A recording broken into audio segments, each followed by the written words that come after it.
Okay, Sisters fans, season 7, episode 7, it's giving scandal. Man, oh man.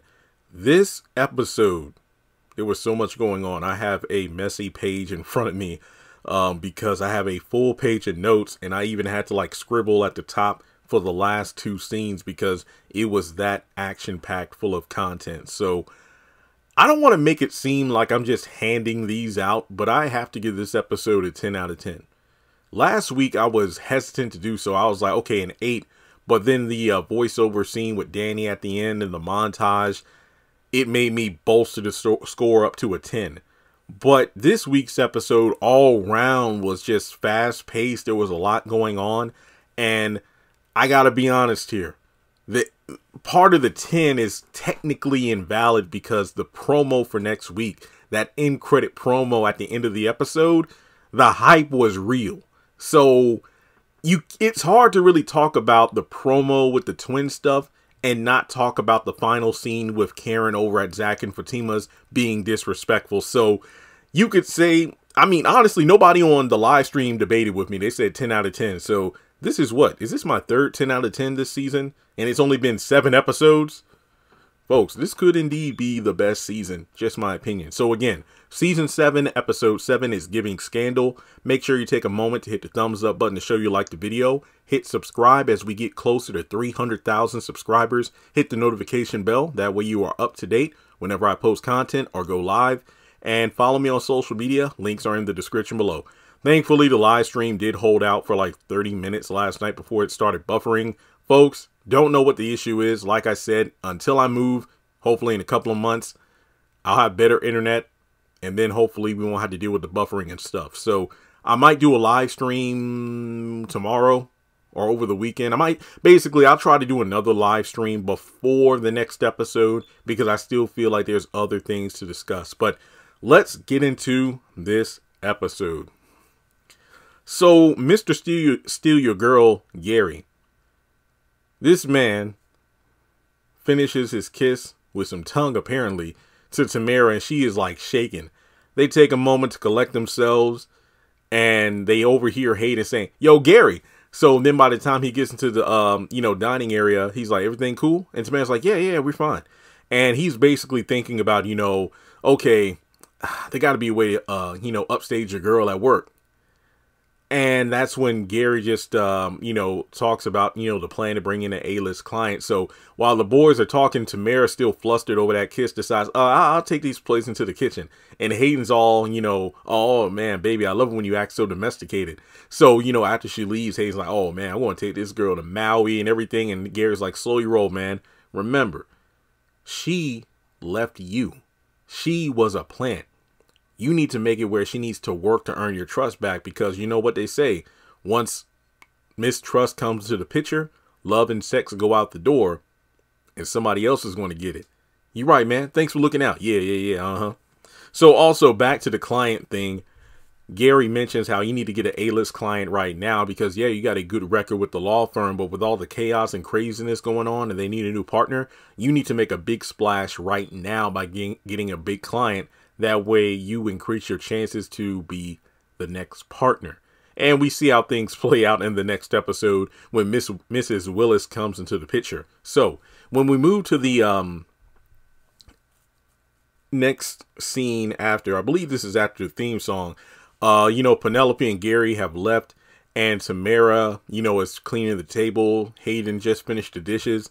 And Tamara's, hey, look, are you sure you could trust Gary? Look, I know he's always getting into some mess, and I honestly don't believe he and Penelope are in a good, relationship the way they're trying to portray themselves to be.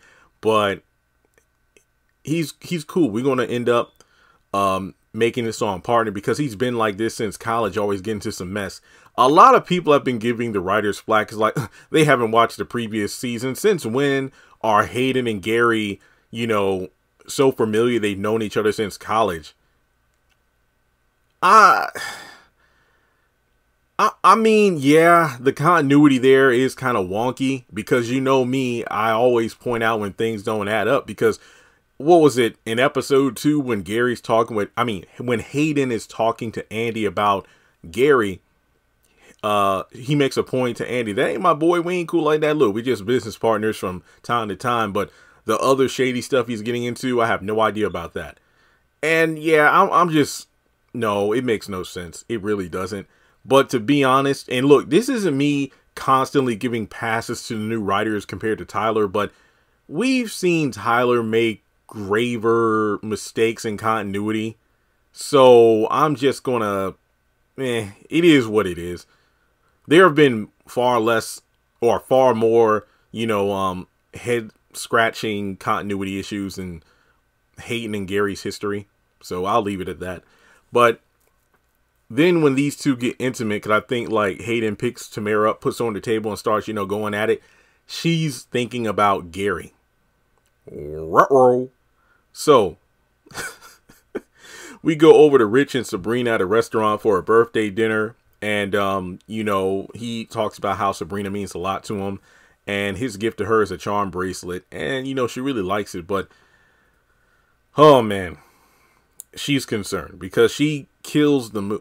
I don't know what it is, but Sabrina has a way of just sucking the energy out of a room. I mean, if you go back to like episode 2 with the boozy brunch with the girls, once she starts mentioning, has any of you thought about marriage or, becoming mommies?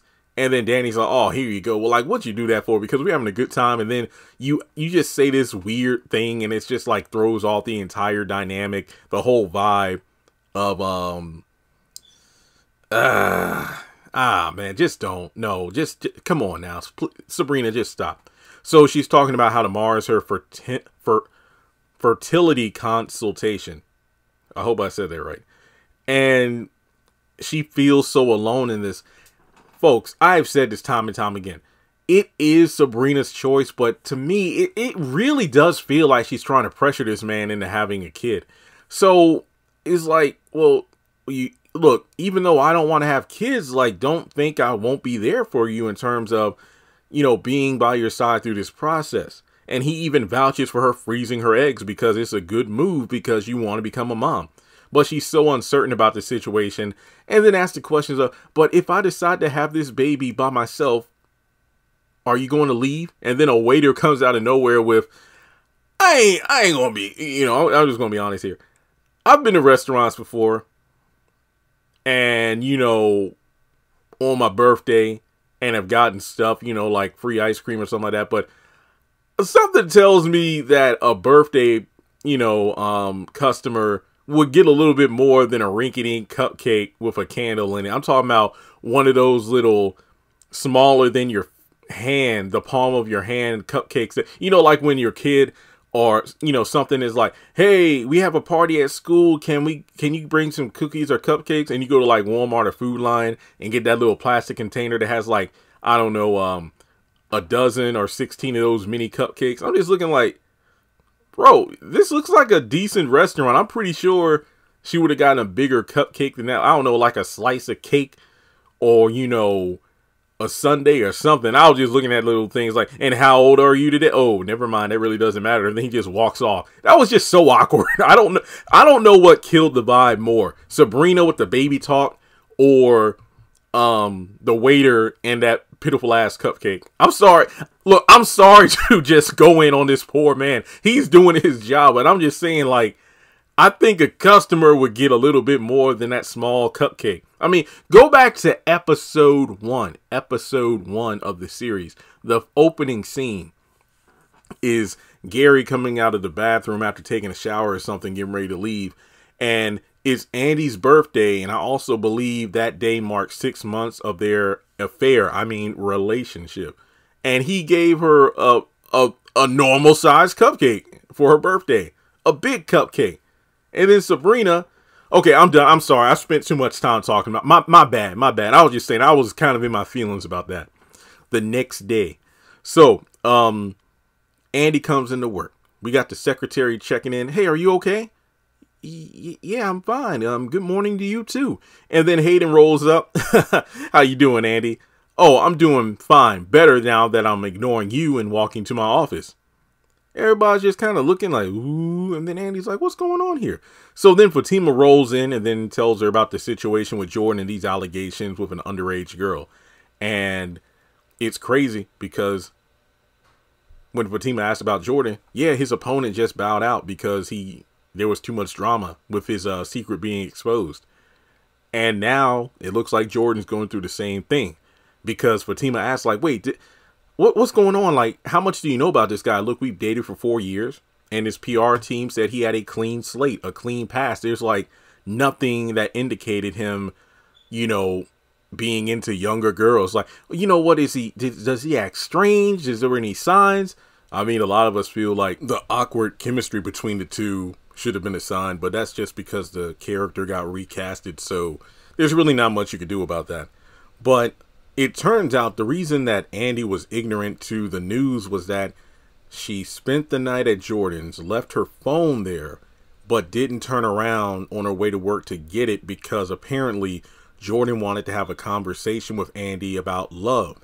And she was so nervous and afraid of doing so that she literally just went straight to work. So she had no idea.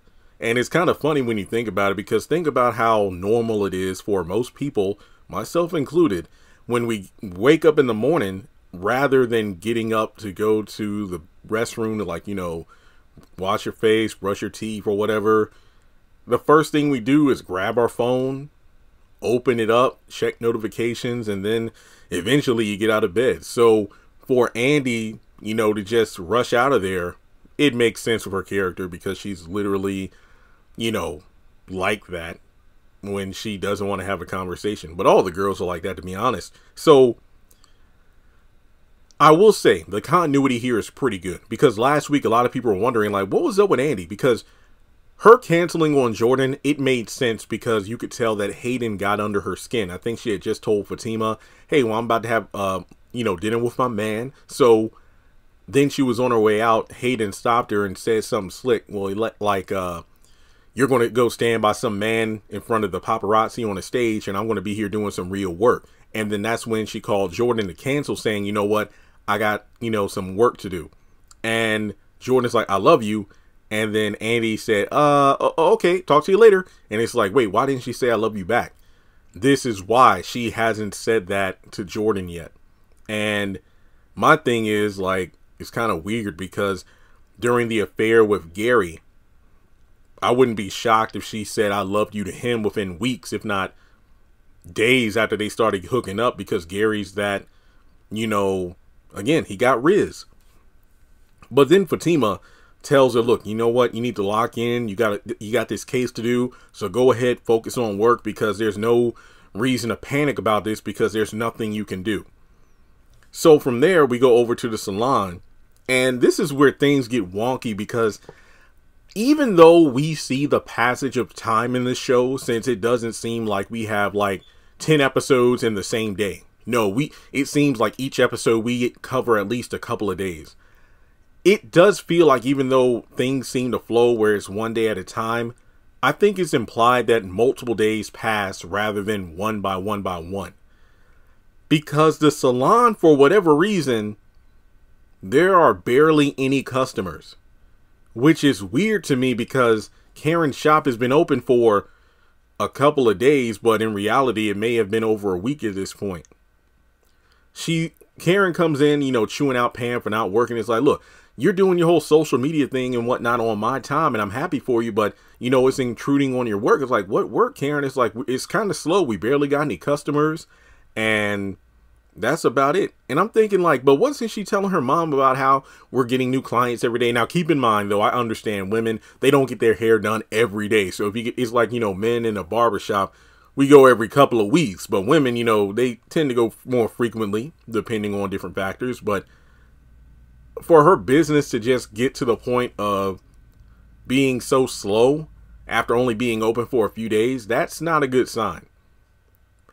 So you can also make the argument, but what about last week when all those customers were in there for Pam's product? Two things. Number one, they could have been there just for the hair care product. Number two, maybe some of them signed up to be clients because it's like, hey, Pam's like, hey girl, like, you buying this stuff, but why not try it out? Why don't you book an appointment in one of our chairs so we can use it on you? So I don't know. It's kind of weird because it just seems, and later on when Karen goes to the bank to see Sabrina, it just gets worse for Karen. It really does. So Pam fills her in about the Jordan situation, and she calls Andy to check on her and leaves a voicemail because she isn't picking up. Well, actually, she gets her voicemail, which makes sense because Andy, she knows her phone's going to be blowing up over this situation. So we go over to the bank, and Paige, for whatever reason, is micromanaging Sabrina again about having more than $20,000 in her desk, and it goes against bank policy. So Sabrina just says, well, you know what? I'm about to take an important call, so if you want to double check my work, then go ahead, which makes no sense because Paige ought to know to back off because the last time she tried to, one up Sabrina, she got it wrong because she read a form wrong and then gave a customer misinformation that Sabrina had to course correct. So I don't know what Paige is trying to do at this point. So we're introduced to Dr. Moore, and yes, Dr. Moore is the same doctor who's going to be performing the DNA test on Karen in the next episode. Well, not necessarily DNA test. I don't think we're going to get that far, but we just get to the point where we see the screen with twins. But she's talking about, honestly, I think they picked the right actor for this role. I know this is more of a smaller role, but Dr. Moore came across as very professional, very casual, saying, look, I know this is a very nerve-wracking experience, but I have at least 10 of these per day, so don't worry. It's okay to have a lot of questions. I'm here to guide you every step of the way. Very good actor, just really portrayed the role of a seasoned doctor who knows what they're doing and is able to, confront any sort of nervous energy that a potential patient might have.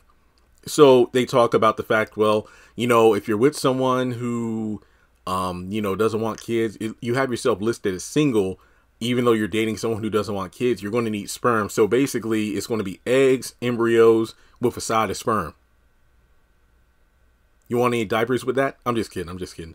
So she does bring up the option of a sperm bank, which Sabrina says she's been doing research. But why do I get the feeling that if she goes to a sperm bank, she's probably going to inadvertently get Calvin's sperm, and then it will be just like Max in Living Single, where she got Kyle's sperm to get pregnant? Yeah, that would be pretty weird. Some people are speculating Maurice, what if she asked her friend to be a donator? I don't know. That's just weird. That would be kind of sweet, but I don't know. What would Sabrina do with a little Maurice? Okay. But in any case, we have Karen coming by the bank to talk with Sabrina. And Sabrina's like, did Paige give you any trouble? Paige? Oh, you mean that chipper white girl at the front? No. She did ask if I was your close personal friend, though. And I'm thinking to myself, that would have been a fun interaction. Karen interacting with a Karen. No wonder they got along so well. But, she goes in there talking about how she's in a lot of debt and hopefully she can get approved for the loan. And Sabrina tells her that she does not. Because and again, this just seems to come out of nowhere. Karen talks about how the equipment costs tens of thousands of dollars. Even though we just opened last week, I lost one of my stylists. And I'm like, huh? Already? It would have been different if it was like one of the stylists during the hiatus, basically during the several months where Karen was getting this new shop back on its feet. One of her previous stylists is like, hey, girl, I'm glad you're getting your new salon and everything, but I found another place to work at because I can't wait this long until your business gets back on its feet. Or maybe they left because Karen's new salon isn't bringing in the business that they thought it would. And then from there, she talks about Pam slacking. And look, Pam might not be the greatest employee, but to my knowledge and what we've seen on screen, she has been by Karen's side every step of the way. Even when she lost her old place and she was talking about running the salon out of her own apartment and stuff. So to say Pam is slacking, I mean, yeah, with the blog and the social media, I thought that was bringing in business. Trust and believe. I know because I do it for a living. And then the property taxes, and somebody made a great point. If she's renting the building or leasing or leasing it, how is she paying property tax? Your guess is as good as mine. But it seems like each and every episode, they put in yet another hurdle for Karen to come across that's messing up her finances. Then she brings up how, she's really feeling the pregnancy impacting her in more ways than one. And of course, we find out why in the next episode. But what I really loved, and this is one of the few, and I mean few, Sabrina Karen scenes we get, where they really do feel like girls, because I think the last time we had an emotional Karen Sabrina moment like this, technically we had one where she went over to Karen's when she had that dang gun in her lap in case Fatima came back. But I think more so the episode where she was getting ready for her date with Bio. She was getting her hair done by Karen. And, you know, it was just the two of them in the salon. So I really did appreciate that they took a moment to really have a girl moment between Sabrina and Karen, because Sabrina offered Karen the check that Andy gave her for her birthday, and Karen wouldn't hear anything about it. That was great. Look, I know Karen, the final scene was bad, but this particular moment, I did appreciate it. It was really good. I liked it. So, actually, let me double check here. Oh yeah, they agreed to go see Andy tonight because they've tried to reach out to her about the Jordan thing, but for obvious reasons, they aren't able to get through. So they decided to go to the penthouse to check on their girl. And from there, we get Maurice calling Sabrina to check on her consultation. So again, Maurice being a good friend to see how Sabrina's situation with the freezing eggs went. And he talks about how everything is so far so good with Grayson. And I got to get off the phone because, well, I got a client. And in the midst of talking to one of his clients, we get Grayson just casually walking into the apartment. He talks about how there was the door was ajar. And apparently when he took out the trash, Maurice didn't close it all the way, but that doesn't really give him an excuse to just come on in like that. Same thing with Fatima doing that at Karen's apartment. But before he made his presence known, he overheard Maurice talking to his client about how, oh, will you marry me? No, I'm not looking for love. I don't want a boyfriend or a relationship. And then Grayson talks about how I actually came over to surprise you before dinner. I got us tickets to a jazz, event. But he does ask the question of, are you really not looking for anything? And that was a client. And I mean, I'm not in that line of work myself, but yeah, it's not really a good idea to try to, get too antsy with your clients like that, trying to fake a relationship, because nowadays people will find out where you live and pop up like, you said you were going to be my boyfriend. You said you love me. So yeah, Maurice making it clear that the client business is different than his own personal business. So Grayson just decides to leave, and that was kind of awkward, but oh well. So from there, we go over to Tamara. Oh, actually, no, I'm skipping too far ahead because it's that night. Let me backtrack. Over at the airport, Tony walks up to Danny's station so they can talk about the situation with the kids.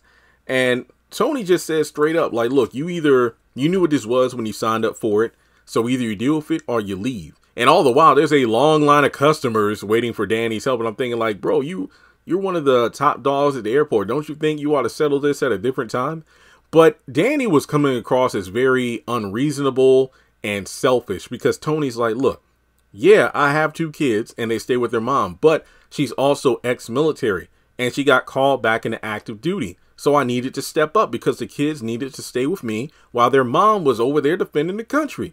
So, yeah, I mean, Danny's just coming across like, oh, you don't think you should have told me? Now, real quick, some people during the live stream are like, well, Jeremy, I get your point, because Tony said to Danny, I was going to take you to lunch and tell you that my kids were staying with me for the summer, but you're the one who called out from work with some BS excuse to go to your girl's birthday brunch that lasted all but 5 minutes. Also, you can then sneak into work and then try to get a little freaky deaky in my office. And then that's how you met my kids. Now, later on, we find out that the reason Danny blows up the way she did was because her first impression with Tony's kids was her half naked. So, yeah, I can get why she's in her feelings about it. But in this moment, which again, she does redeem herself.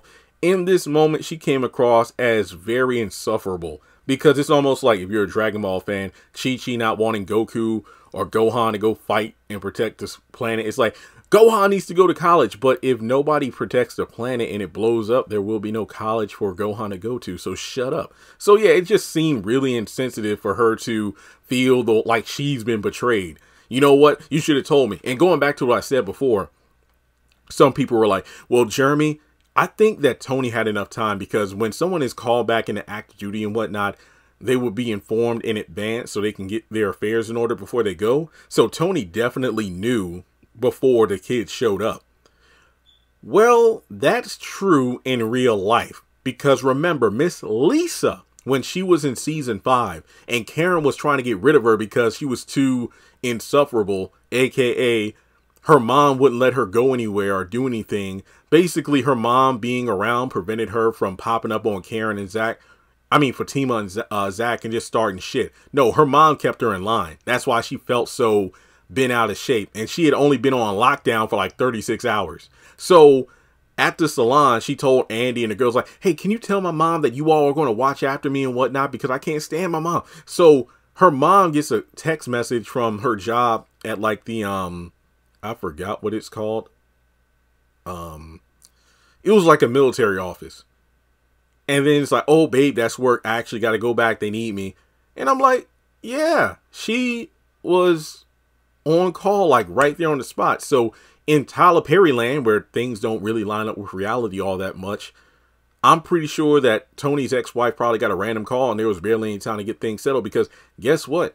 The kids were coming, regardless as to whether or not Danny knew. So I don't feel bad for her. So after that, he's like, welcome to the airlines. And he walks off because it's a long line of customers. But later in the episode, Danny does redeem herself by coming to the office and making it clear that the reason I freaked out the way I did was because of the fact that, well, it was a bad first impression with your kids. And what I really loved about this is Danny took the time to say, look, I had time to process this. That sounded very Fatima-like. And then she was honest about why she did why she did what she did when she blew up at Tony. One of my favorite bits was when she came to the office and Tony made it clear, look, I'm not in the mood for this because I don't want to have to, I'm not in the mood to have to defend my kids a second time. But Danny laid it all out there. She apologized, acknowledged why she was wrong or why she lashed out the way she did.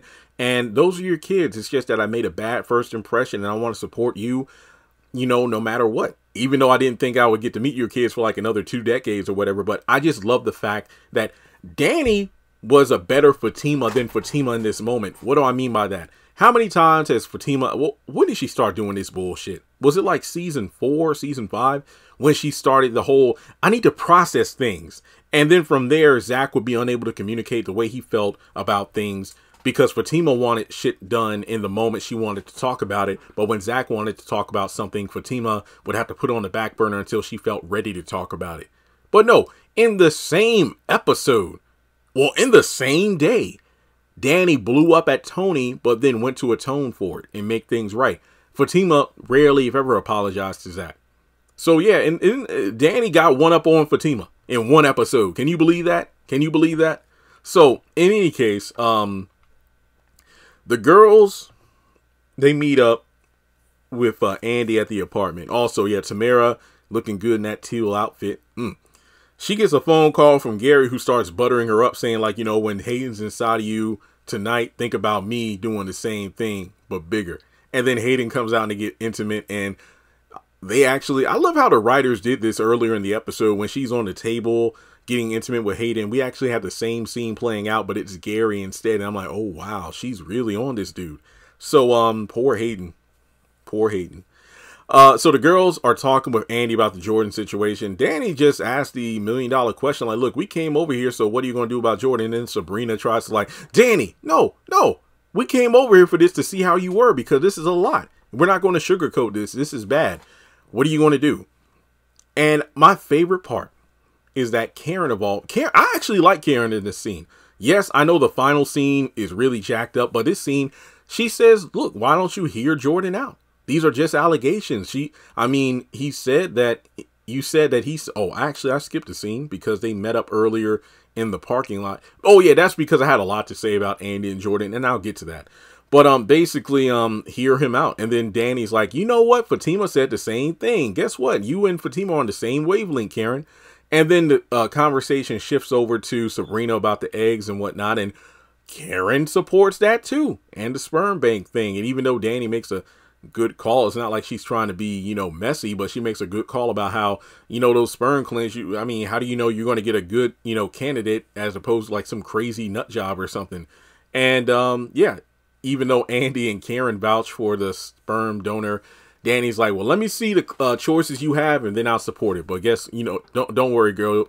I got your back. So I really did like how, again, the girls are in these sister moments, and the writers did say they want to make it clear that they want to go back to the roots of the show where these girls did hang out and talk about their problems. So Karen decides to leave, and as she's leaving, Dan's like, where are you going? Don't worry about it. And I said on Twitter, where are you going? To go start some shit. And that's exactly what she does. So as she's leaving, Andy gets a phone call from Jordan, and she goes to the kitchen to take it. And I'm kind of in the midst of the conversation, I kind of laughed because I didn't know Sabrina could be so cold. So Danny and Sabrina decide to leave in the middle of Andy's conversation.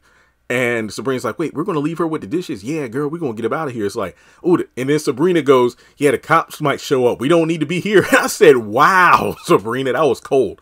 So Jordan is trying to talk to Andy like, look, I need you to stand by me. I don't know, Jordan. It's like, I don't know. It's like, I just need more proof. And it's like, the police believe me. What, you talk with the police? Yeah, I talked to them because they figured that the story doesn't add up because I've never met this girl. Her story conflicts with mine because guess what? We never met. So then Andy says, okay, the girls need me, and and she hangs up even though the girls just left. Don't worry, I'm going to get to Andy because earlier in the episode, they're in the parking garage because Zach actually surprises his woman at work. Tima, where's my baby? Fatima. And I'm thinking, bro, this is a law firm. Just lower your voice. Because in Andy's office, Andy is talking about how, yeah, apparently this is a white girl that, Jordan may or may not have been messing around with. And Fatima, just like what Karen says later in the episode, tries to calm her down. Like, look, hear him out. This girl could be lying. Let's see how things play out. Zach shows up with flowers that look strangely similar to the ones he was going to give Karen at the grand opening. And it turns out Zach found out about Fatima's acceptance in the law school because she had left a copy of the email in the printer, and he framed it for her, which I thought was beautiful. And then I was going to tell you, but this is going to take up a lot of time and hey, don't worry about it. We'll make it work. And basically he's there to support his woman. Now, some people did say this is one of the detriments of the show moving at such a fast pace. It would have been a great moment to see,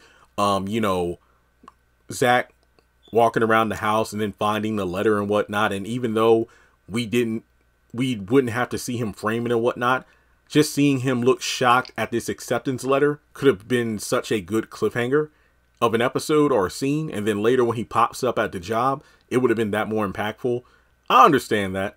And you're right. But overall, I did like this scene for what it was because this dude was ready to give Fatima a dictation right there on the spot. Like, baby, we're at work. So in the midst of their great moment, Andy pops out. I'm leaving. Hi, Andy. I want to break up with Jordan. Wow, how are you doing, Zach? And Fatima was like, Zach, stop it. And I'm like, okay. So she's going through the parking lot. Jordan pops up and pretty much tells her, look, I've been trying to reach you all day because I think the secretary came in and said, yeah, Jordan's called like 20 times, but apparently Fatima was the one that said, hey, just tell him she's busy.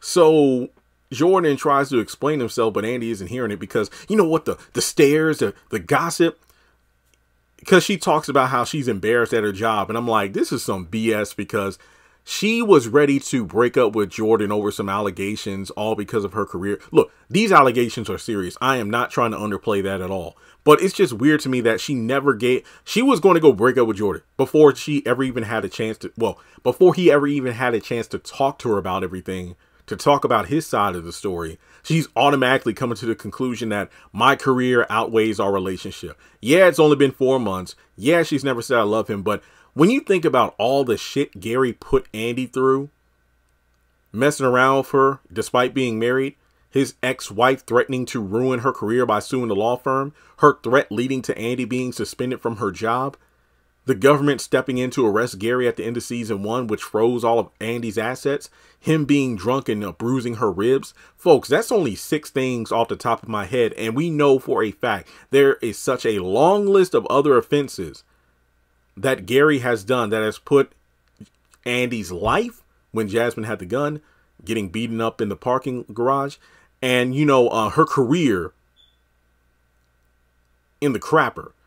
Yet she still decided to give Gary all the love and whatnot that she felt she wanted to give for seasons. Yet this man gets one allegation and she was ready to dump him quicker than, sponsors wanted to drop Jonathan Majors after the allegations of his assault case came out. And I thought that was really fucked up. It really is. Like, again, seriously, these allegations are bad and it's not a good look. But Andy has been in, see, this goes back to the whole thing with her getting told she wasn't marriage material and whatnot when Gary said that to Penelope in front of Jordan's friends and all the girls. This woman does not like being embarrassed. That's like the worst thing you can do to Andy. And I think that's awful. So even if Jordan, we know this is cap because Gary paid off the police officer, because people are like, why did the police believe Jordan? Well, it seems like, you think about it, the police and whatnot that got involved with the case were paid off. But some, just like with, what's his name? DA. I forgot his name, but the DA from last season that came in and called Q out for lying. There are some cops with some common sense where they compare Jordan's story to this girl's. It doesn't line up. So I think it's really messed up that Andy would really just leave Jordan out to dry like that. It's some bull crap. Bull crap. Okay, so aside from that, I think I covered everything in the episode, but the final scene, Karen rolls up to Zach and Fatima to talk about and she's going to knocking like the damn police. Like, she knocked loud the first time. Zach is like, I'm coming. Then she just keeps on knocking. It's like, man, you better stop that. This ain't the ghetto. This ain't the hood. And then she's like, DNA test, noon. Look, well, I know that you could have just called me. Yeah, well, I just wanted to let you know because you're the one that asked for it. All they need from you is saliva. For me, they're going to stick a pin in me and whatnot and do all this stuff. Oh, I didn't know. At first, I thought Zach was going to falter like, oh, my bad. I didn't know all that. Well, maybe we ought to just not get the DNA test until after you had the baby. No, he didn't say that, but I thought that's where it was going. So from there, you come alone. No Fatima. But then Fatima strolls up. Somebody say my name? Yeah, because I heard all the commotion going on and she almost woke up Michael. So this, again, it confirms that we're skipping ahead several days, because remember that Andy told Zach in the last episode after he signed the paperwork that, yeah, it will take several days to get things straightened out, but you won the custody battle, but it's going to take several days until, Michael's going to be ready for you to take him home. So, yeah, we did skip ahead several days because Michael is there. So Fatima makes it clear, like, you know what, I'm going to be his wife. Oh, wife, huh? And Karen just can't stand that. So from there, they have their back and forth, and Zach's like, wait, remember when you brought the clothes from Michael? I thought you had a good sister moment right there. And I'm thinking, Zach, that was like 3 months ago. No. So she calls her a bitch. Not to her face, but when she's already in her car. Wow, Karen. Wow. And you jump back in the episode when Zach surprised her with the flowers and whatnot, and they talk marriage, and they're like, one thing at a time, because Zach is like, I'll build you a law firm and whatnot. You go to school, you graduate, you're going to do your thing, boo. And it's really cool. So things seem to be moving forward, but here go Karen to move things 10 steps back. So yeah, a lot of people are like, oh, Zach needs to defend his woman, yada, yada, yada. Okay. So what haven't we heard? Well, yeah, overall, folks, this was a very solid episode. I highly recommend it. And I know everybody's going to have their eyes glued to the TV for next week when we get the twin revelation. So with that being said, oh my goodness, this video is as long as the episode. Like and subscribe, and I'll catch you in the next one.